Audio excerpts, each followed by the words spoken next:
जय हिंद मेरे प्यारे साथियों। CISF PSI LDC exam success में आप लोग सभी को मोस्ट वेलकम। आज है हमारा mix question practice set number 33। इसमें क्या है, टोटल आपका जो क्वेश्चन है ये है आपका 25 और इसमें टाइम दिया गया है 20 मिनट। तो आज हमारा जैसे आप लोगों को हम वादा किए थे कि 25 तारीख से आप लोगों का मिक्स क्वेश्चन सेट कंटिन्यू होगा, तो आज आपका उसी बात को ध्यान में रखते हुए हमने क्लास को कंटिन्यू कर दिया।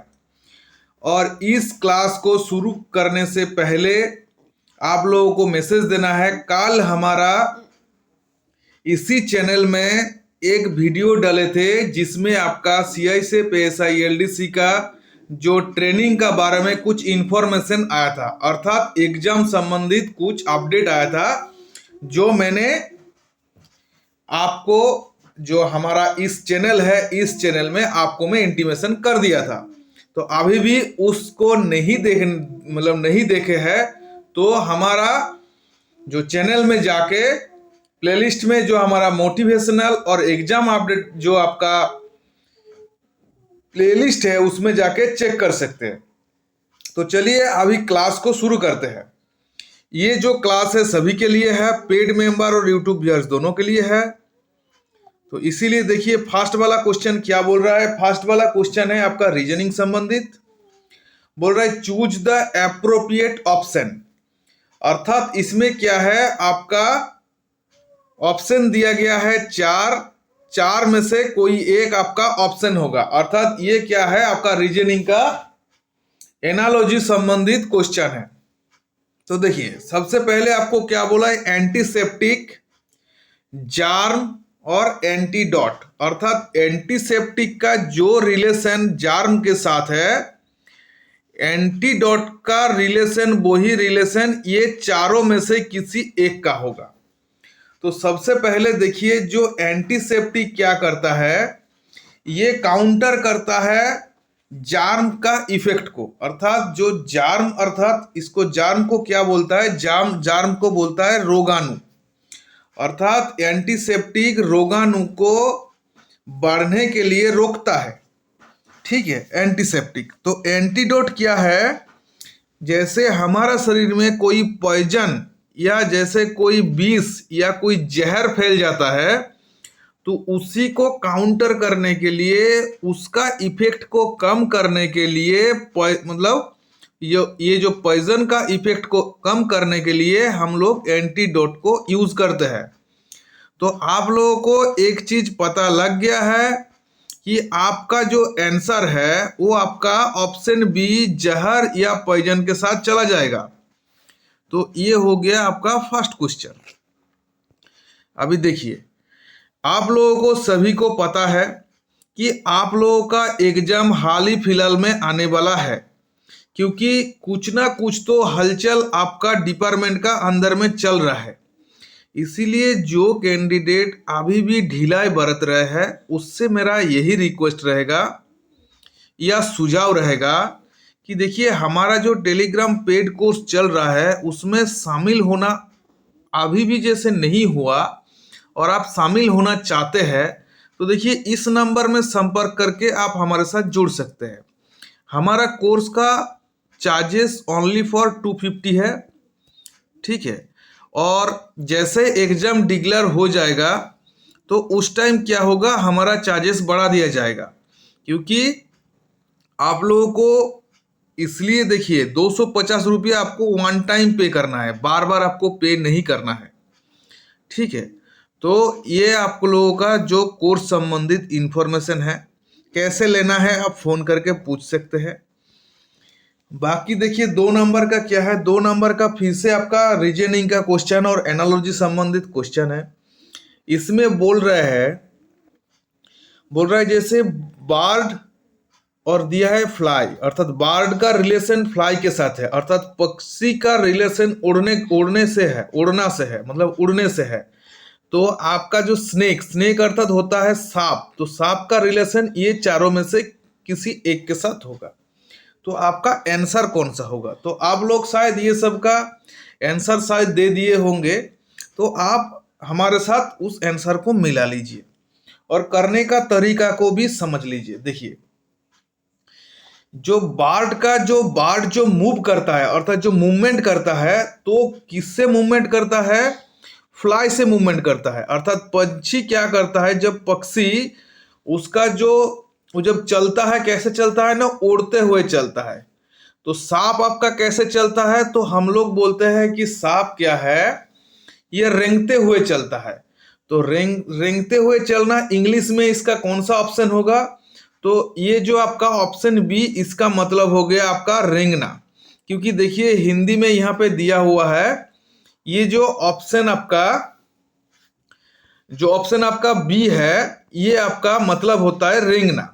ठीक है, तो ये आपका ऑप्शन बी आपका क्या हो जाएगा? आपका आंसर हो जाएगा। तो ये हो गया। अभी देखिए 3 नंबर वाला क्वेश्चन में चलता है। देखिए ये भी रीजनिंग संबंधित क्वेश्चन है और इसमें क्या बोल रहा है, if black means pink, pink means blue, blue means white, white means yellow, yellow means red and red means brown, then what is the colour of sky. देखिए इस क्वेश्चन को करने के लिए सबसे पहले, जब इसी टाइप का क्वेश्चन आप देखेंगे, तो सबसे पहले टाइम को बचत करने के लिए आपको करना है स्मार्ट वर्क।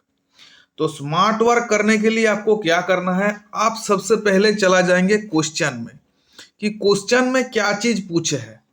देखिए क्वेश्चन में आपको पूछे है what is the colour of clear sky, अर्थात आपको पूछे है जो स्पष्ट आकाश, जो आपका साफ सुथरा आकाश का रंग क्या है। तो सभी को पता है कि आकाश का रंग होता है ब्लू। तो यहाँ पे देखिए ब्लू का मतलब क्या दिया है, ब्लू का मतलब दिया है व्हाइट। तो आपको और आगे पढ़ने का जरूरत ही नहीं है, आपका क्या हो जाएगा, आंसर हो जाएगा व्हाइट। मगर फिर भी देखिए हम एक बार आपको हिंदी वालों के लिए पढ़ देते हैं। यदि काला का अर्थ गुलाबी, गुलाबी का अर्थ नीला, नीला का अर्थ होता है सफेद, तो सफेद का अर्थ पीला, पीला का अर्थ लाल, लाल का अर्थ भूरा, तो स्पष्ट आकाश का रंग क्या होगा। तो देखिए इसमें आपका नीचे ऑप्शन दिया गया है, तो आपको पता लग गया कि हमारा जो आकाश का, स्पष्ट आकाश का रंग होता है नीला। मगर यहाँ पे क्वेश्चन में बोल रहा है कि नीला का मतलब है सफेद। तो देखिए सफेद कहाँ है, ये जो ऑप्शन डी में व्हाइट है, ये आपका आंसर हो जाएगा। तो ये क्वेश्चन करने के लिए कभी भी आपका क्वेश्चन में आएगा तो आपको करना है स्मार्ट वर्क। अभी देखिए ये हो गया आपका 3 नंबर क्वेश्चन। तो रीजनिंग का क्वेश्चन क्या है, आज 3 ही क्वेश्चन था, आपका रीजनिंग का क्वेश्चन इधर कंप्लीट हो जाता है। अभी हम क्या है, आपका 4 नंबर क्वेश्चन जो है, ये आपका मैथ संबंधित क्वेश्चन है। ये आपका क्या बोल रहा है मैथ का, देखिए ये आप क्या है, आपका प्रॉफिट एंड लॉस संबंधित क्वेश्चन है, अर्थात लाभ और हानि संबंधित ये क्वेश्चन है। इसमें क्या बोल रहा है कि the ratio of cost price and selling price of an article is 8:9, the profit percentage. अर्थात आपको पूछे है कि एक वस्तु के क्रय मूल्य और विक्रय मूल्य का अनुपात 8:9 है, तो लाभ प्रतिशत बताइए। तो देखिए क्रय मूल्यों को हम लोग लिख लेते हैं कि कॉस्ट प्राइस, ठीक है, सीपी लिख लेते हैं, ठीक है। तो सीपी, और देखिए विक्रय मूल्य कितना बोला है, एसपी कितना है, आपको पता है, दोनों को दे दिया 8:9। तो हम पकड़ लेते हैं कि हमारा क्रय मूल्य 8 है, सॉरी, और आपका विक्रय मूल्य जो है वो है आपका 9। तो आपको पता लग गया कि हमारा क्रय मूल्य 8, मतलब किसी चीज को हमने 8 रुपया में खरीदा, 9 रुपया में बेच दिया, तो हमारा 1 रुपया का क्या हुआ, 1 रुपया का हो गया प्रॉफिट। तो हमको ये चीज पता लग गया कि मेरा ये जो है लाभ या प्रॉफिट है। और प्रॉफिट परसेंटेज निकालने के लिए या लाभ प्रतिशत निकालने के लिए हम लोगों का रूल क्या है कि प्रॉफिट को ऊपर में लिखना है, क्रय मूल्य को जो सीपी को नीचे लिखना है और गुना कर देना है 100 से। तो यहाँ पे प्रॉफिट कितना है, हमारा प्रॉफिट है हमारा 1, सीपी कितना है, सीपी है आपका 8, और गुना कर देना है 100 के साथ। देखिए जैसे परसेंटेज में आपको फ्रैक्शन कराया था, तो आपको फ्रैक्शन को उस चीज को याद रहने से आपको पता लग जाएगा कि 1.8 का मतलब होता है 12.5। मगर जैसे किसी को पता नहीं है, फ्रैक्शन को याद नहीं है, तो इसमें भी आप कैलकुलेशन करके कर सकते हैं। सबसे पहले 4 से 8 को काटेंगे तो 2 आ जाएगा, और 4 को 100 से काटेंगे तो आपका आ जाएगा 25। 25 को 2 से काट देने से या भाग देने से आपका कितना होता है 12.5। तो आपको पता लग गया कि मेरा प्रॉफिट परसेंटेज कितना है 12.5, जो आपका ऑप्शन सी में है। ऑप्शन सी आपका आंसर है। तो आप शायद इस मैथ को बढ़िया से समझ पाए होंगे। अभी देखिए इसमें क्या है, 5 नंबर क्वेश्चन बोल रहा है कि 25 और 25 गुना करने से ये नीचे कौन सा आपका आंसर होगा, या ये इनमें से कोई नहीं होगा। तो देखिए ये क्या है, आपको मैं जब से मैं ये मतलब क्लास शुरू किए ऑनलाइन में, मैं सभी को यही चीज बोलता हूँ कि आप कम से कम 1 से लेकर 30 तक का स्क्वायर याद रखिए। बाकी आपका क्यूब कम से कम 1 से लेकर 10 तक का क्यूब याद रखिए। तो इसमें 25 इंटू 25 का मतलब हो गया कि 25 का स्क्वायर। तो सपोज आपका क्वेश्चन में 25 का स्क्वायर पूछ लिया होता और आपको पता होता, तो आप डायरेक्ट यहाँ पे आंसर दे देंगे 625। आप खुद से इसको गुना करके भी देख सकते हैं, या 25 का स्क्वायर क्या होता है 625 होता है। तो ये आपका 5 नंबर का ऑप्शन ए आपका आंसर हो जाएगा। अभी देखिए 6 नंबर का हमने एक स्क्वायर संबंधित क्वेश्चन लाए। देखिए इस क्वेश्चन को कैसे करेंगे, आप थोड़ा सा स्मार्ट वर्क करेंगे या थोड़ा सा आपको मैथ का बारे में थोड़ा सा भी नॉलेज है, तो इसको करने में आपको बिल्कुल समय नहीं लगेगा। कैसे, देखिए इसमें बोला है कि 89 का वर्ग या स्क्वायर क्या है। तो सबसे पहले देखिए, कभी भी आप 89 का स्क्वायर या वर्ग का मतलब होता है कि 289। अभी देखिए आपको थोड़ा सा भी जानकारी होगा ना, तो आप कितना बढ़िया से कर लेंगे। देखिए आपको पता लग गया कि 9 से 9 को गुना करेंगे तो सबसे पहले हमारा 1 आएगा। मगर इसमें ऑप्शन में देखिए एक ही जगह में 1 दिया हुआ है, बाकी में 1 नहीं है। मगर आपका मन में ये डाउट आ सकता है कि नॉन ऑफ द एबव तो नहीं होगा, मगर आप इसको करके देख सकते हैं। आपका आंसर ये ऑप्शन ए आएगा। सपोज ये नॉन ऑफ द नहीं होता, इसमें कुछ संख्या दिया होता, तो आपको इसको करने का जरूरत नहीं पड़ता, आपका ऑप्शन ए के साथ आंसर चला जाएगा। तो मैं क्या आपको बोलना चाह रहा हूं, आप शायद समझ गए होंगे मेरा बात को कि इस क्वेश्चन को कैसे करना है। अभी देखिए 7 नंबर क्वेश्चन क्या है। 7 नंबर क्वेश्चन बहुत मोस्ट इंपॉर्टेंट क्वेश्चन है। ये संबंधित क्वेश्चन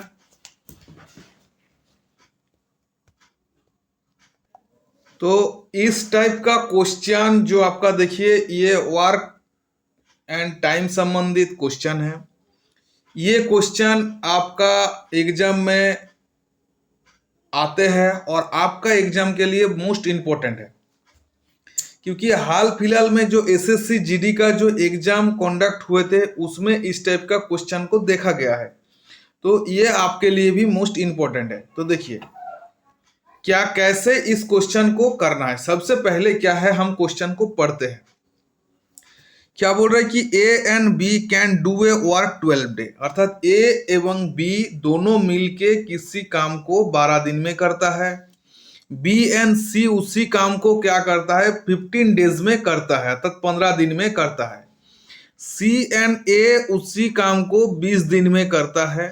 और A B C work together they will complete the work in, अर्थात ए बी एंड सी दोनों मिल के मतलब तीनों मिल के काम करेगा, तो उस काम को कैसे मतलब कितना समय में कंप्लीट हो जाएगा। तो देखिए इसमें आपको एक चीज क्या पता लग रहा है, ये ध्यान देने वाली बात क्या, देखिए एक क्या है ए प्लस बी कब कर रहा है 12 दिन में, बी प्लस सी कब कर रहा है 15 दिन में, सी प्लस ए कब कर रहा है 20 दिन में। देखिए यहाँ पे ए भी डबल है, बी भी डबल है और सी भी डबल है, अर्थात डबल डबल है। ठीक है, तो इसको हम लोग बाद में सिंगल करेंगे। ठीक है, तो देखिए तो डबल है, तो ये तीनों को हमारा क्या है कितना काम हमको पता नहीं है, तो तीनों में से कोई ऐसा एक संख्या लेंगे जो तीनों का उसी संख्या से डिवाइड हो सके,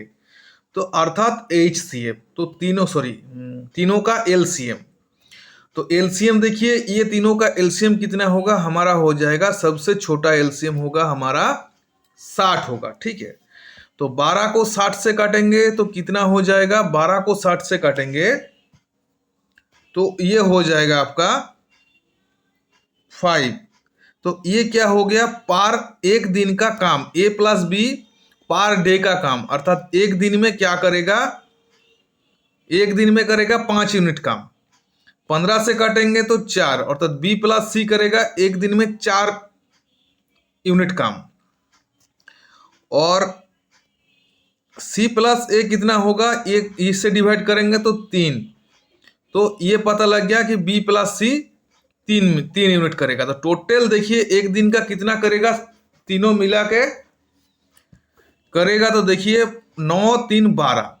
मगर ये जो 12 यूनिट काम आया है ये सभी का डबल डबल आया है। 2 को हम कॉमन ले लेंगे तो A+B+C ये आपका 12 दिन जो काम है।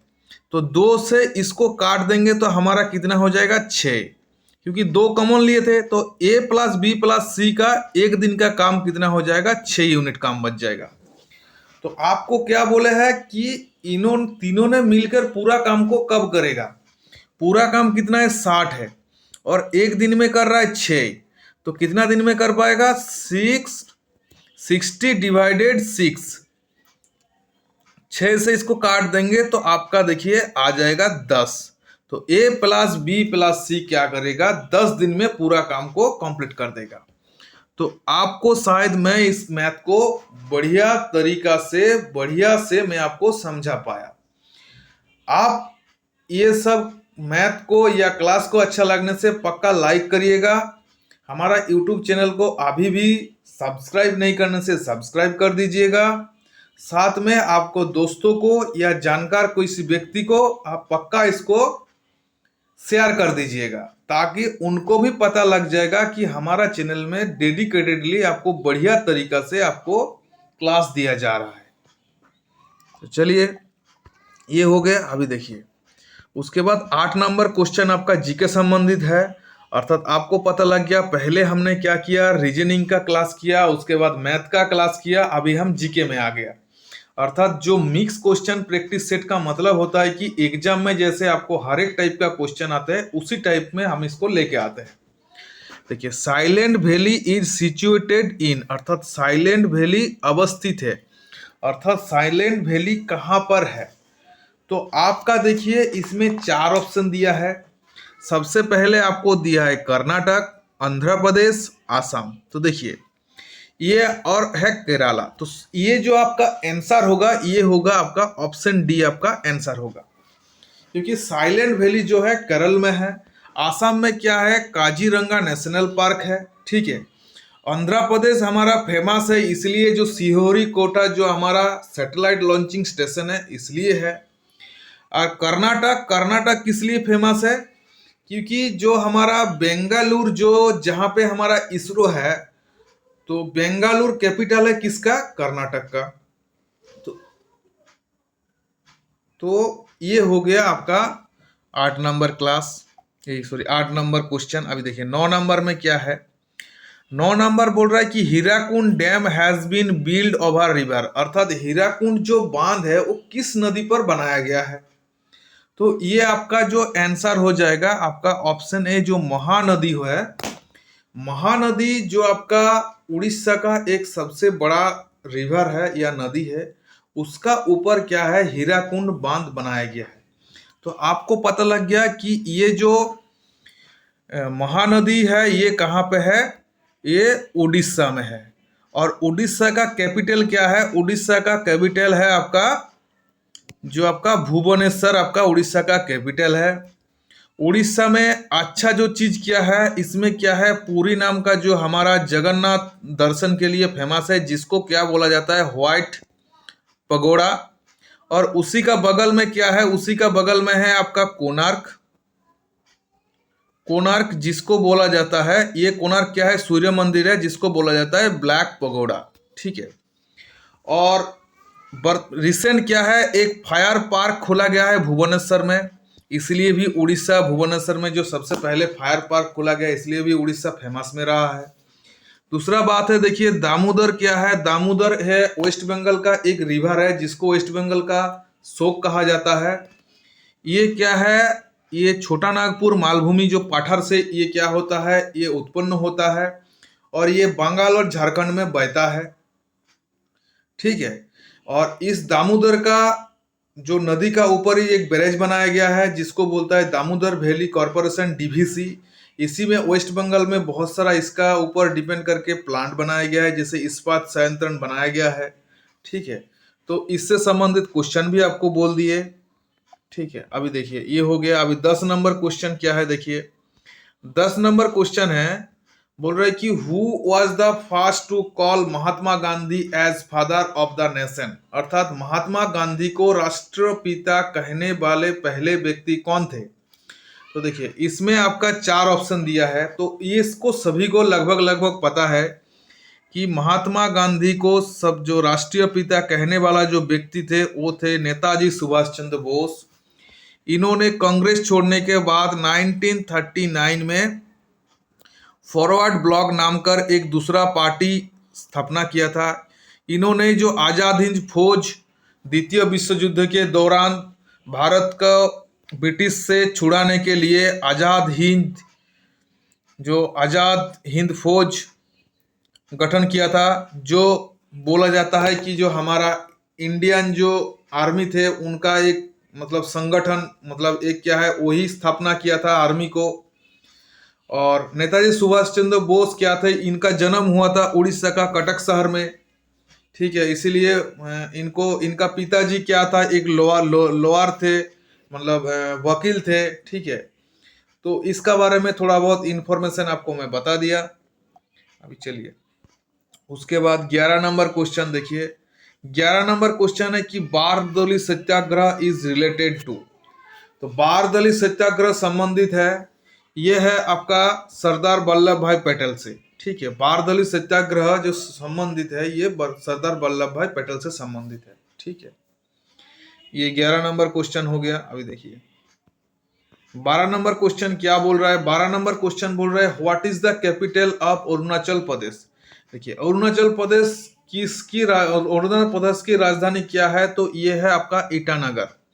अरुणाचल प्रदेश का जो राजधानी है ईटानगर। जो आपका गैंगटॉक किसका राजधानी है, गैंगटॉक है सिक्किम का राजधानी। शिलंग किसका राजधानी है, शिलंग आपका मेघालय का राजधानी है। चंडीगढ़ पंजाब और जो चंडीगढ़ क्या है, जो पंजाब और हरियाणा का कैपिटल या राजधानी है। तो इससे संबंधित क्वेश्चन में आपको बता दिया। अभी 13 नंबर क्वेश्चन देखिए। WHO स्टैंड फॉर, अर्थात इसमें पूछे है कि WHO का फुल फॉर्म क्या है। WHO का मतलब होता है कि वर्ल्ड हेल्थ ऑर्गेनाइजेशन। ठीक है।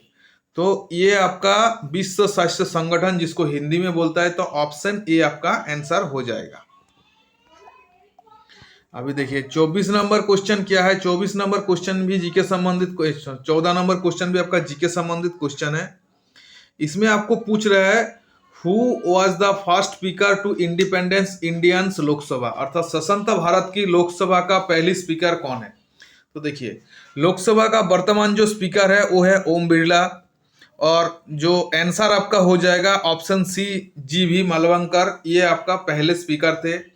BR आम्बेडकर को हम लोग जानते हैं कि फादर्स ऑफ इंडियन कॉन्स्टिट्यूशन। ठीक है। इन्होंने ड्राफ्टिंग कमेटी का क्या था, जो अध्यक्ष थे, जो 7 सदस्यों को लेके बनाया था, तो BR आम्बेडकर उनका हेड थे। तो हमारा जो संविधान बनाने में BR आम्बेडकर का एक बहुत अच्छा मतलब बहुत बड़ा हाथ है। ठीक है। अभी देखिए 15 नंबर क्वेश्चन क्या है। 15 नंबर क्वेश्चन है who is the present president of India. तो वर्तमान में हमारा जो राष्ट्रपति है वो है हमारा रामनाथ कोविंद।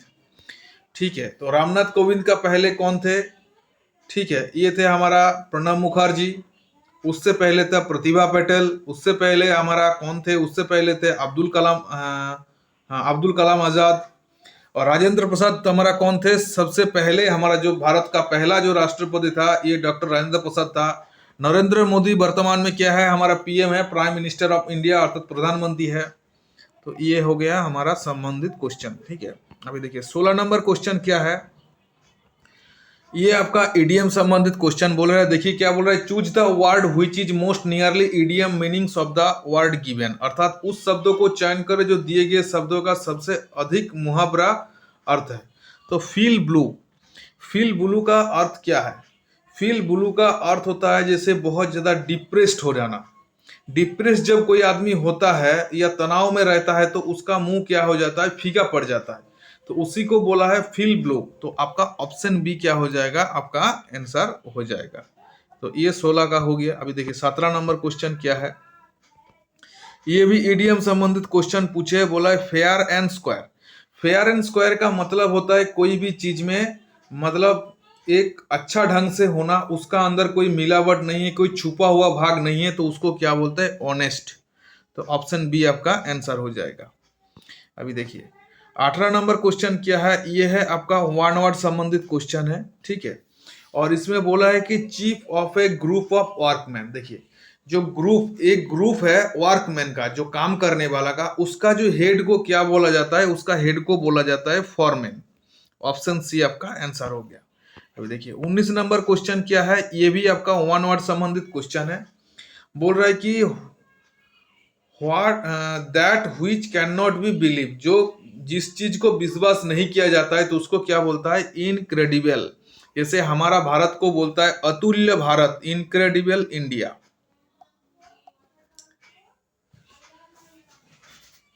तो ये हो गया आपका 19 नंबर क्वेश्चन। अभी देखिए 20 नंबर क्वेश्चन में हम जाएंगे।